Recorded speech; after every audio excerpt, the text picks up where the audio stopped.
आज हम बात करने वाले हैं इतिहास के एक ऐसे दिन की जिसने हिंदुस्तान की तकदीर हमेशा के लिए बदल कर रख दी। आइए समझते हैं उस कहानी को जिसकी शुरुआत जलियांवाला बाग की एक चिंगारी से हुई थी। जहन में बसा लीजिए इस तारीख को, 13 अप्रैल 1919। भारतीय इतिहास में ये तारीख सिर्फ एक दिन नहीं है, बल्कि ये दर्द और उसके बाद आई जागृति दोनों की एक कहानी है। कहानी की शुरुआत होती है अमृतसर से, और वो भी एक त्योहार के दिन। वैसाखी का मौका था और हवा में जश्न का माहौल था।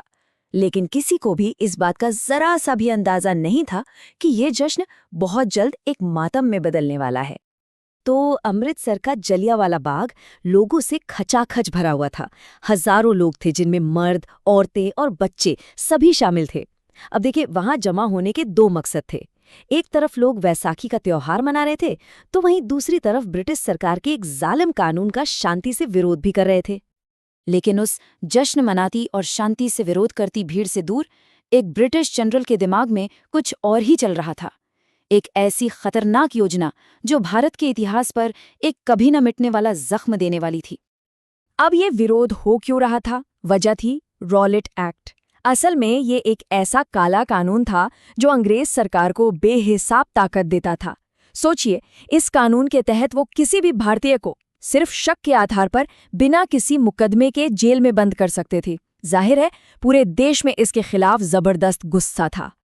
ब्रिटिश हुकूमत को ये डर सताने लगा था कि ये छोटे छोटे विरोध प्रदर्शन कहीं एक बड़े विद्रोह की आग न लगा दें, और इसी डर के चलते ब्रिगेडियर जनरल डायर ने फैसला किया कि इस भीड़ को एक ऐसा सबक सिखाया जाए जिसे आने वाली पीढ़ियां भी न भूलें। और यहीं से शुरू होती है वो कहानी, वो 10 मिनट की दहशत।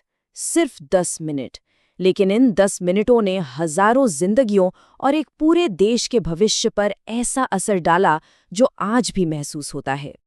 डायर का प्लान बहुत सीधा और बहुत ही क्रूर था। उस बाग से बाहर निकलने का सिर्फ एक, मैं दोहराता हूं, सिर्फ एक ही पतला सा रास्ता था, और डायर के सैनिकों ने उसी रास्ते को बंद कर दिया। अब वो हजारों लोग उस बाग में पूरी तरह से फंस चुके थे। और फिर बिना किसी वार्निंग के, बिना कुछ कहे सुने, उस निहत्ती भीड़ पर अंधाधुंध गोलियां चलाने का ऑर्डर दे दिया गया। वहां मौजूद लोगों को संभलने का या ये समझने का कि हो क्या रहा है मौका तक नहीं मिला। ये फायरिंग 1 या 2 मिनट नहीं चली। सोचिए जरा, पूरे 10 मिनट तक बिना रुके गोलियों की बौछार होती रही। उन 10 मिनटों में कुल 1650 राउंड गोलियां दागी गईं। हर एक गोली का निशाना एक बेगुनाह निहत्था इंसान था। तो जरा इस तस्वीर को एक साथ देखिए। 10 मिनट की लगातार फायरिंग, 1650 राउंड गोलियां, और भागने के लिए सिर्फ एक रास्ता जो कि पहले से ही बंद था। ये कोई हमला नहीं था, ये एक सोचा समझा नरसंहार था, एक जाल जिसमें बचने की कोई उम्मीद नहीं छोड़ी गई थी। जब गोलियों की आवाज थमी तो उस बाग में सिर्फ और सिर्फ एक भयानक, डरावनी खामोशी थी। जो बाग कुछ देर पहले खिलखिला रहा था, वो अब एक मौत की घाटी बन चुका था। गोलियों से बचने की एक आखिरी बेबस कोशिश में कई लोग बाग के बीच बने एक कुएं में कूद गए। शायद उन्हें लगा कि वो बच जाएंगे, लेकिन अफसोस, वो कुआं भी देखते ही देखते लाशों से भर गया। अब बात करते हैं आंकड़ों की। ब्रिटिश सरकार ने आधिकारिक तौर पर कहा कि 379 लोग मारे गए, लेकिन भारतीय स्रोतों के मुताबिक ये आंकड़ा असल में 1000 से भी कहीं ज्यादा था। ये जो फर्क है ना, ये सिर्फ नंबरों का नहीं, ये उस वक्त की हुकूमत की क्रूरता और सच को छुपाने की कोशिश का सबूत है।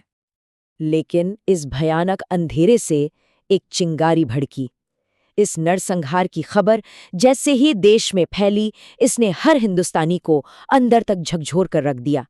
इसने एक तरह से पूरे देश को नींद से जगा दिया और आज़ादी की मांग को और भी मजबूत कर दिया। असल में जलियांवाला बाग एक पॉइंट ऑफ नो रिटर्न बन गया। इस एक घटना ने ब्रिटिश राज का असली क्रूर चेहरा सबके सामने ला दिया। इसके बाद ये साफ हो गया था कि अब चीजें पहले की तरह नहीं चल सकती। और इसका असर हमें इतिहास में साफ साफ देखने को मिलता है। देखिए, 1919 में ये नरसंहार हुआ। और ठीक अगली ही साल 1920 में महात्मा गांधी ने असहयोग आंदोलन की शुरुआत की। ये कोई इत्तेफाक नहीं था। इस घटना ने आज़ादी की लड़ाई को वो तेजी दी जो हमें सीधे 1947 की आज़ादी तक ले गई। तो जलियांवाला बाग यकीनन हमारे इतिहास का एक बहुत गहरा जख्म है, पर यह हमें एक और ज़रूरी बात याद दिलाता है। ये बताता है कि कैसे एक भयानक त्रासदी भी एक पूरे देश को एक साथ लाने और ताकत का प्रतीक बन सकती है। और ये सवाल आज भी उतना ही ज़रूरी है कि आखिर एक जख्म ताकत का प्रतीक बनता कैसे है।